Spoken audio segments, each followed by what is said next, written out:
Medan jalan yang berliku ditambah beban ransel di pundak membuat stamina mulai menurun. Wisnu yang berada paling depan tampak kelelahan. Dia menepikan motor dan memberi aba-aba kepada teman-temannya untuk berhenti. "Ada apa, Wis?"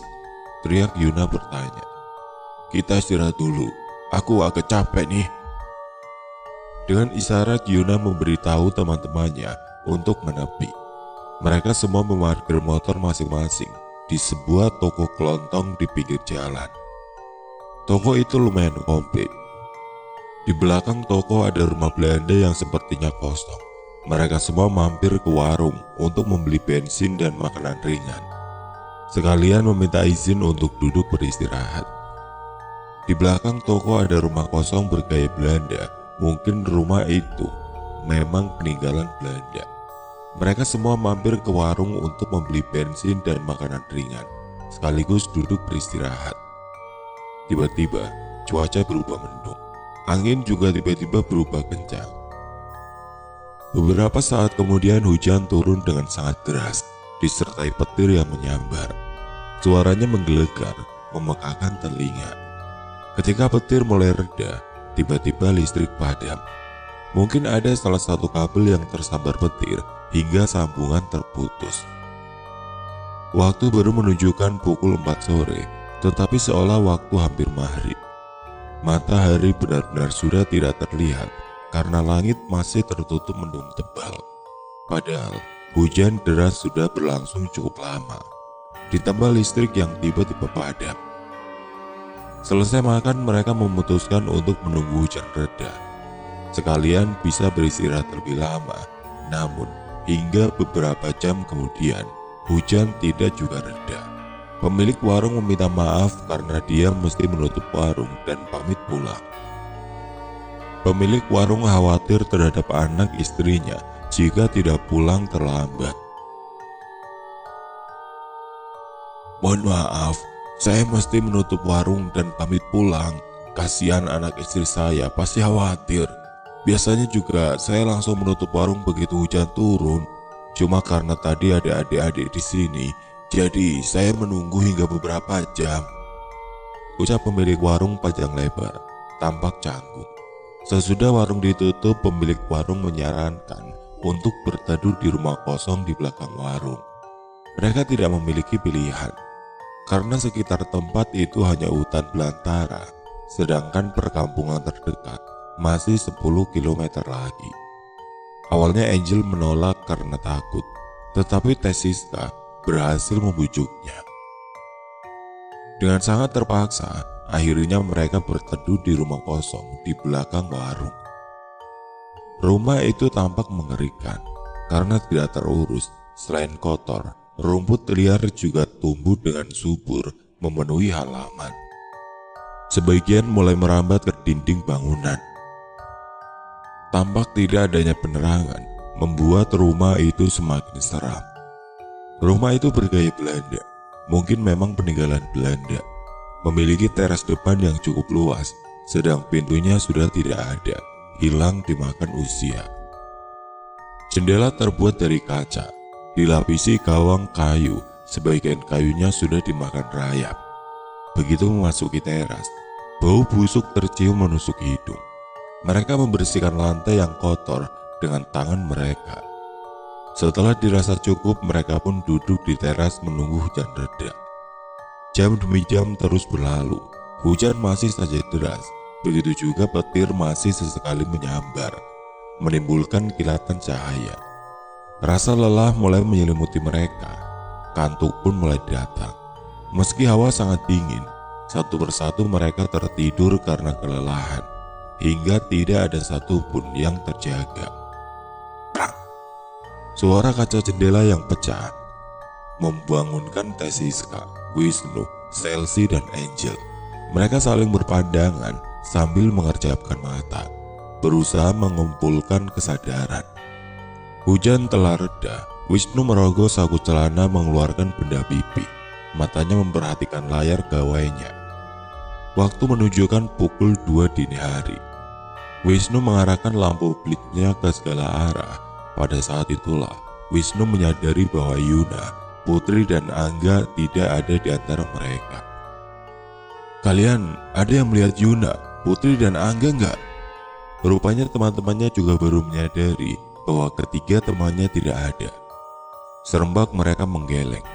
Wisnu terlihat panik, begitupun teman-temannya. Hanya Teh Siska yang masih terlihat tenang. Seperti dikomando, serempak mereka bergerak mencari teman-temannya, menghidupkan senter dari handphone masing-masing, mengarahkan ke segala arah, mengitari area toko kelontong, mengecek tempat motor mereka diparkir. Nihil. Menyadari mereka tidak menemukan teman-temannya, mereka kembali ke halaman rumah Belanda. Melintasi halaman lalu bergerak ke arah samping rumah. Namun langkah mereka terhenti oleh teriakan Teh Siska. "Wisnu, Chelsea, Angel!" Serempak mereka berbalik ke arah Teh Siska yang berdiri di ambang teras. Teh Siska melambaikan tangan, sorot matanya memberi perintah untuk kembali. Ragu-ragu mereka melangkah mendekati Teh Siska. "Wisnu, Chelsea, Angel, tenanglah, kita akan mencari mereka, tapi jangan bergerak tanpa perhitungan. Kita di tengah hutan belantara, duduklah kalian semua, mari kita petakan. Kemana kira-kira teman-temanmu menghilang?" Mereka menatap Teh Siska dengan tatapan yang susah diartikan. Akan tetapi tidak urung menuruti perintah Teh Siska, malas mereka duduk. "Kami sudah mencari ke segala arah kecuali samping kanan kiri rumah ini dan belakang rumah," ucap Wisnu menjelaskan, mewakili teman-temannya. "Mereka tidak pergi dari arah samping kanan kiri rumah. Aku sudah memeriksanya. Tidak ada rumput yang rusak atau terkoyak. Itu maknanya mereka tidak pernah pergi ke sana," jawab Teh Siska menjelaskan. "Maknanya hanya ada satu kemungkinan," ucap Chelsea ragu-ragu. "Maksudmu mereka masuk ke dalam rumah?" Angel bertanya, ketakutan. Chelsea mengangguk. Mereka semua saling pandang. Entah apa yang mereka pikirkan. Sorot mata mereka menyetujui perkataan Angel. "Baiklah, kita akan masuk rumah ini, mencari teman-teman kalian. Kalian mesti berjanji satu hal. Apapun yang terjadi, kita mesti tetap bersama. Tidak boleh terpisah satu sama lain," ucap Teh Siska tegas. Hampir bersamaan mereka mengangguk. "Kami berjanji." Wisnu, Chelsea, dan Angel berucap hampir bersamaan. Sorot mata mereka ketakutan. Angel menggenggam tangan Chelsea erat. Tubuhnya mulai gemeteran. "Hidupkan senter di handphone kalian masing-masing," perintah Siska. Serentak mereka melakukan perintah Siska. Berempat lalu masuk ke dalam rumah Belanda. Sangat terkejut. Wajah-wajah yang memang telah dibalut ketakutan menatap ngeri ruangan. Netra memindai segala arah sambil mengarahkan senter. Umumnya sebuah rumah, ruang pertama adalah ruang tamu. Tetapi rumah ini terdiri dari lorong gelap dan ruangan bercabang. Siska memberi aba-aba untuk bergerak. Mereka menyisir tiap ruangan sambil meneriakkan nama teman-teman yang menghilang. "Yuna, Putri, Angga!" Suara mereka menggema, memecah kesunyian, namun setelahnya hening. Jauh sudah mereka menelusuri lorong, tidak terhitung jumlah ruangan yang sudah diperiksa. Seolah lorong tidak berujung, masih banyak ruangan yang belum diperiksa. Lelah mulai menyerang, bercampur bingung, serta rasa takut semakin menghantui. "Wah!" Suara teriakan membuat mereka berempat kaget dan menuju ke tempat asal suara. Baru beberapa langkah mereka berjalan, mereka dikejutkan dengan kemunculan Angga serta tiba-tiba menggerak. Kedua tangannya mencengkram leher Wisnu. Di belakang Wisnu muncul seorang laki-laki bule, berjalan mendekati Wisnu dan Angga. Seluruh tubuhnya berlumuran darah, wajahnya menyeringai ganas, tatapan membunuh. Mata merah menyala, membuat wajahnya yang pucat pasi tampak lebih seram. Jantung mereka berdetak kencang.